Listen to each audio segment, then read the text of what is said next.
হিন্দুত্ববাদী উগ্রবাদিতার যে প্রকাশ, এই উগ্রবাদিতার বহিঃপ্রকাশ ঘটেছে। শেষ কোনো রাজনৈতিক দল না, এটা আওয়ামী লীগ।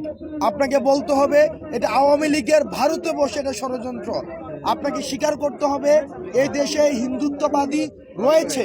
আপনি যদি এই হিন্দুত্ববাদী যে মনোভাবটা, এই উগ্রবাদী মনোভাবটা যদি আপনি স্বীকার করতে না পারেন, তাহলে এই সমস্যাটা সমাধান করা সম্ভব না। এই হিন্দুত্ববাদ আমাদের যে সার্বভৌমত্ব এবং ন্যাশনাল সিকিউরিটিতে একটি বড় একটি থ্রেট। আমরা বারবার এই হাসিনা পালিয়ে যাওয়ার পরে আমরা দেখেছি যে ষড়যন্ত্র অব্যাহত আছে এবং ভারতে বসে উনি দেশের স্থিতিশীলতা নষ্ট করার জন্য পায়তারা করে যাচ্ছে।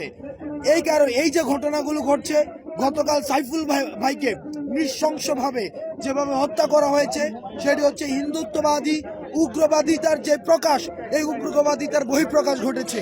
সেজন্য সাইফুল ভাইকে যারা এই যে এভাবে হত্যা করেছে তাদের বিচার করতে হবে। ইসকনকে এই উগ্রবাদিতা ছড়ানোর জন্য নিষিদ্ধ করতে হবে। আমাদেরকে স্পষ্টভাবে বলতে হবে এই দেশে ভারতীয় হিন্দুত্ববাদিতা রয়েছে, হিন্দুত্ববাদিতার আগ্রাসন রয়েছে।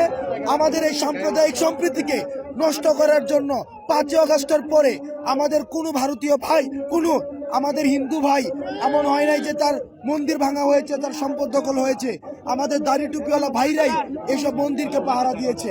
কিন্তু আমরা দেখেছি ভারতে বসে এই যে ষড়যন্ত্র চলছে, এই ষড়যন্ত্রগুলো আমাদের রুখতে হবে এবং ইসকনকে নিষিদ্ধ করতে হবে।